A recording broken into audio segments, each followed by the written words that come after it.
What's going on, people? Welcome to the Match Review Show. We've got the Conference League, our second game, and this time it is the first one at Solar Spark. I'm joined by Lou, Xavier, and Patrick to get all the thoughts ahead of the game. As always, we want to hear from you, so let us know your thoughts in the comment section down below, as well as dropping a like if you enjoy and subscribing if you're new to the channel. Gents, we're coming off a draw, a crazy game against Bournemouth. I'll start off with you, Lou, as you've done a watch along. What's your thoughts going into this one after the Bournemouth display? I mean, it's going to be a whole different game. The quality is different from Larnaca to Bournemouth. But there are some talking points that we want to get into today. But what's your thoughts? I just want to get back to winning ways. Hopefully get a few goals, convert some more chances, and try and sit top of the Conference League, man. Just get back to winning ways. Yeah, of course, we were at the first game in Poland. We got a win against Dynamo Kiev. During that time, Larnaca was playing as well, and they managed to get a convincing 4-0 victory over AZ Alkmaar. But for you, Xavier, are you confident going into this game? Yeah, I'm pretty confident. I think, like Louis said, getting back to winning ways, I think, is really important. I also really want to see us keep a clean sheet. The defense in the last couple of matches has been a little bit too leaky for my liking, and forgotten, how good it was, to keep clean sheets. It's been a little bit, so hopefully, we get back to that as well. But yeah, 3 points and a clean sheet, definitely, the priority. And I have, fair bit of confidence that we'll be able to do so. Yeah, I think so as well, Patrick. I don't know about you, but Xavier's mentioned the defense there. Talking about the team, we could see the 3 against Bournemouth, 2 against Everton. Is there concern for you? I don't think it's a concern at the overall defense, but there have been lapses at key points. I mean, you want to go back to the goals, going back to the Grealish goal, that's a fluke goal. He kicks, Muno kicks off of him, he goes in the goal. The first goal against Bournemouth, it's a header where Mateta, I think it was Mateta and Lacroix both jumped. It gets to the back post. No one's marking Krupi because why would you mark him thinking it's going to get to the back post like that? The goal, the second goal, Gahey missed kick straight to Krupi, who volleys it in. And then the third goal didn't track runs, didn't track the guy run into the box. Louis and I discussed it to play rate. I think that Henson could do a better job getting his hand maybe on that cross. So they're not like they're goals that I think we can't figure out. And again, previous to that, we've done really well defensively. So I'm not worried. But like Xavier said, I definitely want a clean sheet against Larnaca for sure. Yeah. Do you think fatigue could play a part, Lou? Because I don't think the defense in itself is a problem. I think we have one of the best defenses in the league. We've seen that before the Everton game in terms of conceding goals. The goals that we have conceded, some of them being uncharacteristic, like Bowen scoring a header against us in the West Ham game. It was just like a moment off. But I do think fatigue could play a part. And the reason why I'm saying that is we saw the Thursday game with Dynamo Kiev, then went into Everton away. And then we saw, lapses in defense there from Lacroix, for example. And this game in particular was the international break. And you're looking at Chris Richards' performance after going and traveling with the US men's national team. He's had some errors and probably his worst game of the season so far. Do you think maybe Glasner has to rotate the squad a bit more in particular games this season? Yeah, but I'm not for rotating just for rotation's sake. Obviously the sports science team will see who needs a rest and whatnot. There's fringe players that need minutes potentially, but I'm all for like getting through the Conference League as early as possible, so then maybe you can rest players once you've secured that top 8. So to me, I want to get the wins on the board while the players are fresh, because when it comes to AFCON and Sarr goes and Uche goes, even though he hasn't had enough minutes, the squad will be a bit thinner. So to me, I'd like to see a strong squad. If you do make changes, it will be just 2 or 3 max. And when you're talking about fresh squad, don't you think maybe having a player like JV, of course we haven't seen much of him, but he played against Millwall, don't you think he's good enough to maybe step in and give Richards a rest in this game? It doesn't mean that we weaken as much. I think having JD in the squad, of course, as I've said, I haven't seen much of him. No one has. But on paper, he sounds like a player that should be able to perform against teams like Larnaca with all due respect. whilst giving Richards maybe an opportunity to rotate. You still have a fresh squad, strong squad, and there are rotations there. Yeah, I'd happily let Camboy. I always forget how to pronounce it. Pat will probably correct me, but yeah, I think when we played Millwall, it was Gahey, Lacroix, and him, and then Munoz right wing back. So I'm happy doing that again. Yeah.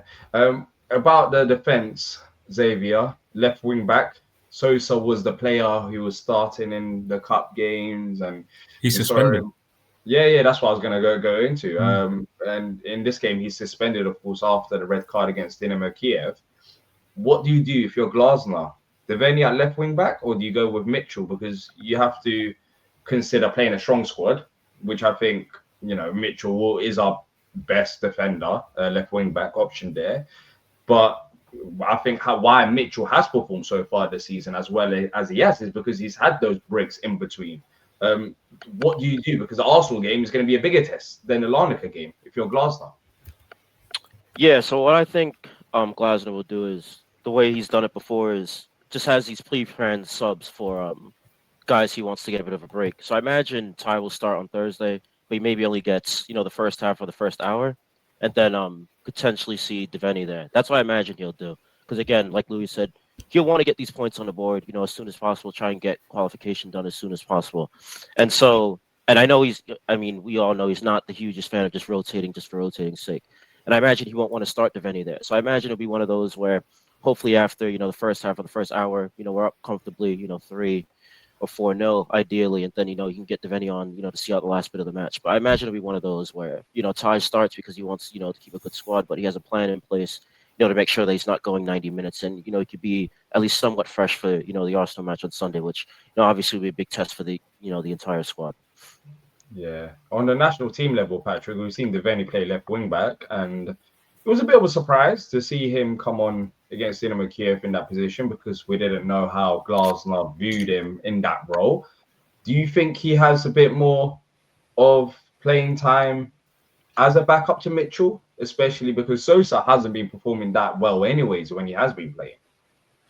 Yeah, so I'll start first with you guys sent it in the group chat, the Bobby Mancy quote.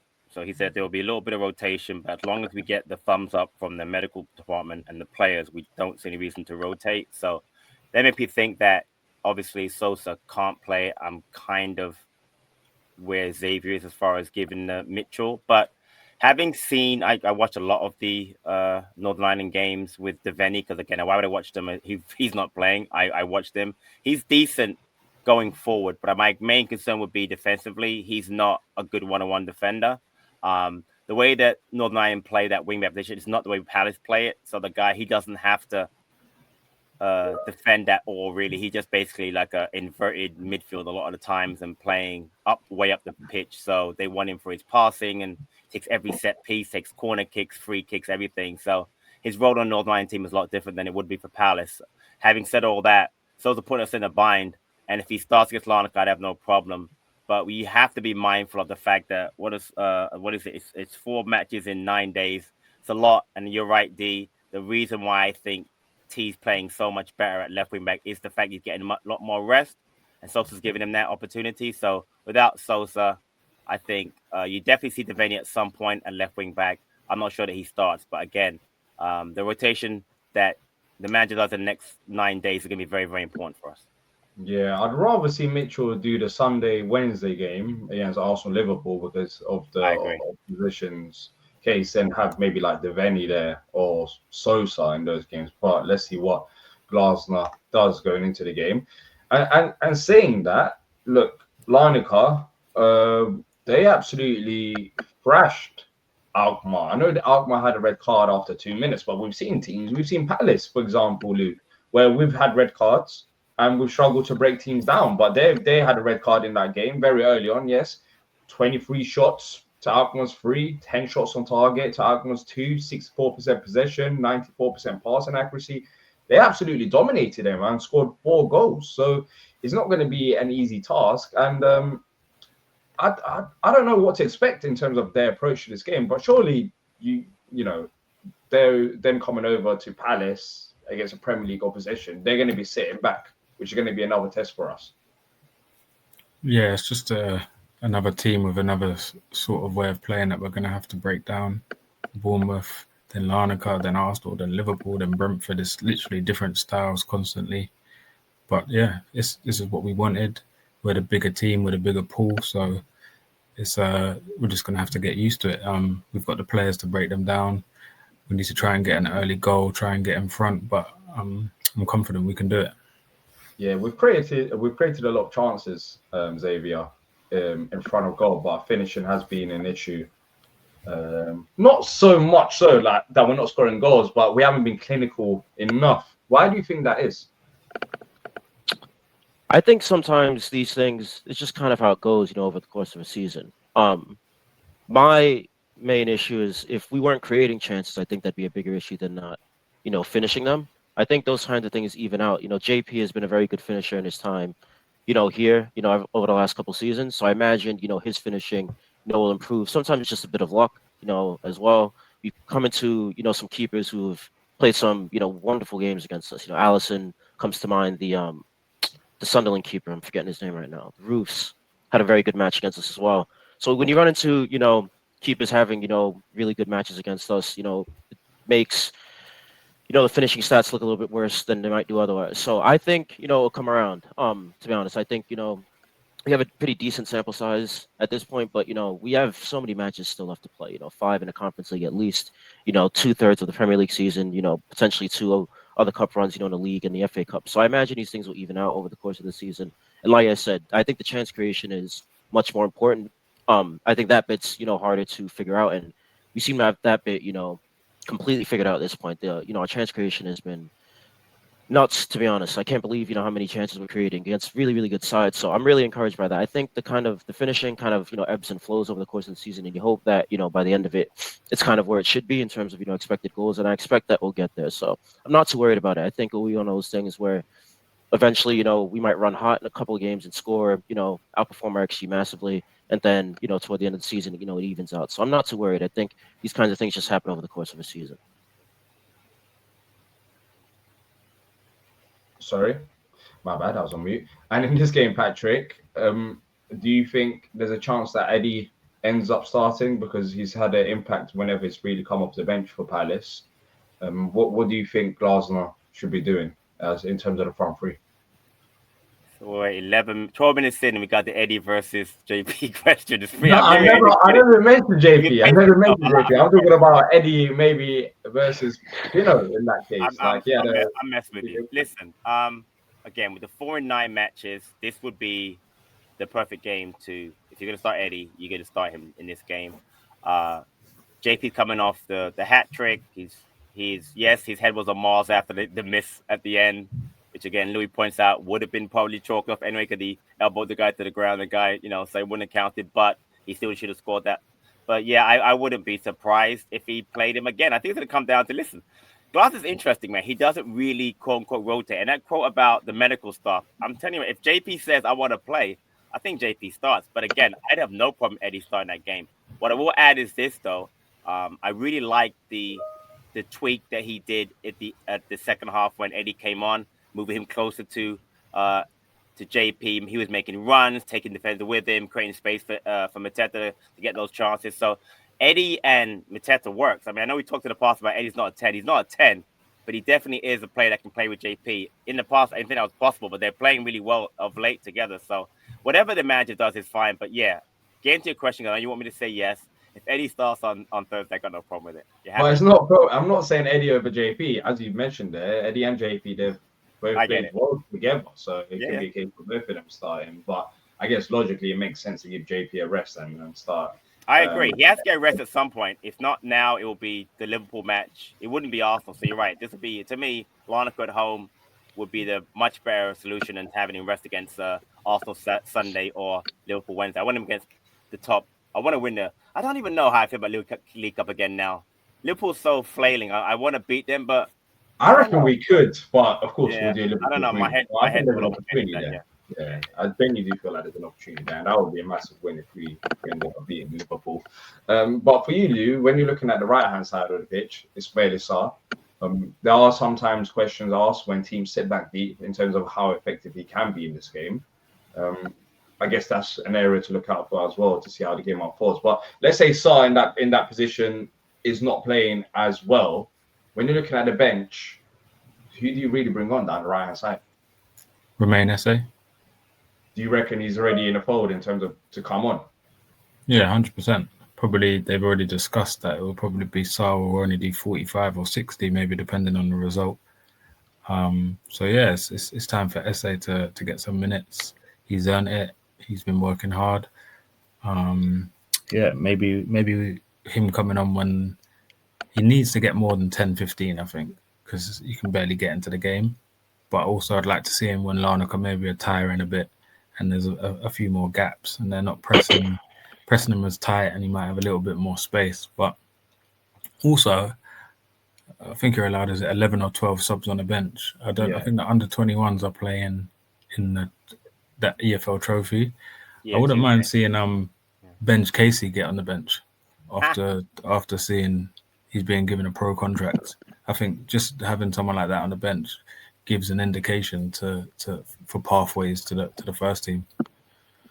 Yeah, I think he scored 11 goals in the last 7 games or something. He looks very good. Something around there. He's been rewarded with a new contract. But it's funny that you didn't mention Uche at all. It seems like Uche might be playing with the under 21s. There were reports. I don't know how true that is. But yeah, I guess he needs to still blend in. And then we got Roman Essay, who I don't know. I don't know if Glazer would put him back in right now. I just feel like maybe a bit more time, slowly. Maybe the next month or so makes a bit more sense. From what I've seen from both, I'd rather play Essay than Uche. Last time I saw Uche, what do you like about Uche? He can barely stay on his feet. Looks like he's ice skating. Yeah, who doesn't remind you? That's his favorite comment. All I'm saying is the Beak wins again with that loan with option to buy.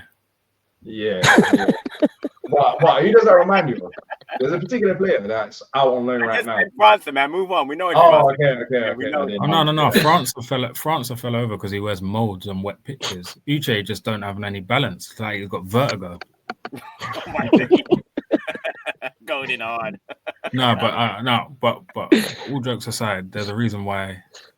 I don't know whether the punch is the reason why he was dropped, but you don't come in for a loan with obligation to buy for 20 million and not make the squad. Do you think so? There's obviously something wrong there. Yeah, something going on. Yeah, could be. Yeah, it could be. It's still early days. I don't think anyone on here is writing him off, are they? Nope, not me. No, I'm not writing him off. No. I'm not impressed one bit. What about the midfield, Xavier? Adam Wharton, he didn't go, of course, with England during the international break. But with the amount of games and knowing, he's had a bit of a past with injury concerns as well. Do you bring on Will Hughes, who I think he's more than capable enough to play? Surprisingly, he didn't come on. The midfield didn't change. Only one player came on, Nketiah, because he said that the levels of intensity didn't drop. So clearly the players are fit. Yeah, he thinks the players are fit. So I guess based on that, Wharton and Kamada will be starting, and then if anything happens, then we can rotate. But for you, Patrick, when we're looking at Larnaca, I know you love your insights. Is there anything in particular that you'd like to mention? Well, you did mention the Alkmaar game, but I'll go back. They did win 4-0, but the player that was sent off, one of the best players, is a centre half for Alkmaar. Didn't have very much skews that result, but again, it's a good result for them. They're currently obviously second in the Conference League. Palace is 7th. They are the 2025 Cypriot Cup winners. They finished in the league. They were the runners-up. Their manager is formerly from Deportivo La Coruña and Leganes in Spain. He's been at Larnaca before, so it's his second time here. They've got a couple of decent strikers. Milicevic has 4 goals and Jordi Ivanovic has 3 goals. Their only loss recently was actually to Punchin's old team, Pathos. They lost their league game, so they're on a decent run, and they're doing one in the league. So it's gonna be interesting. Listen, I don't think we should have too much trouble with them. I'm very interested to see the rotation because I think that's the key. I think the manager has a very fine line between, like you guys are saying, players like Devaney and Lerma and Hughes and Ketchup possibly playing, and maybe even the goalkeeper Benitez playing, and then not messing up, you know, what we've been doing lately as far as scoring goals and wanting to get back on the winning track. So it's gonna be interesting. Like I said, the 4 games in 9 days is to me is interesting because players have to play. We have to get minutes into players like I've even forgot. Sorry, Romain Esse. Players have to play. So and Canva. Go ahead. And Canva. Convo definitely. There's no way he doesn't start. So whether it's I think Convo should start ahead of Richards. He could start. Just as the rest. Yeah, he could start for anyone, any of the back three. Remember, Lacroix played every game this season too. By the way, every game, I think every minute. So he could also use the rest. I mean, he doesn't play international football, but he plays. Yeah, he had 2 weeks off. Yeah. Gahey played 2 games. No, Gahey played 1 game. Played the 1 game, yeah. Again, I'm just saying that. Really having trouble though. When you're looking at the defensive performances, I don't think Richards struggled as well. But over the last game, it was a bit concerning. I know he had a lot of one-on-ones and didn't have that much was against Armenia, but I think that makes the most sense right now. I think it would be planned like Kiev when he said this player comes off this time, this player comes off this time. Yeah, could be. Should we move on to score predictions then? Or anything else anyone else wants to add about Larnaca? No, let's do it. We can go predictions, yeah. All right, cool. Let's move on to score predictions. Can you just change the graphic and please put up the standings so we can get an idea of who's where before you talk about who made the predictions? I want to be fair because we got a very fair standing. So can you put that up, please, if you don't mind, or I can put it up. It's up to you. Yeah, put it up here. Do your thing. So AJ is in first place on 14, and then Stan and T on 11, and then there's a log jam. Look at that. Patrick, Louis, Nick, and D all on 7. Interesting. And then Xavier, got to get things done, bottom of the table, but we know how that goes. The whole thing. Last match, Bournemouth. AJ, Stan, T, myself, and Louis all got a point, which is why we rose up the table. Unfortunately, people like D couldn't quite get the right result. But for Larnaca, AJ's gone 3-0 Palace. Stan's gone 2-0 Palace. T's also gone 2-0 Palace. And Nick's gone 2-1 Palace. D's going to go first for everyone else because there's a controversy as to he seems to be following other people's picks. So I said there appears to be. I don't want to speak for you. I mean, if I put, maybe I'm following you. Like that's why we're all joined now. Let me just stick to my normal routes and just get points this week. I'm going to go 2-0 Palace. Hopefully, no one else copies me on here. So you're going to go same as Stan and T. Well, apparently, yeah. Fair. I don't mind going next. Go ahead.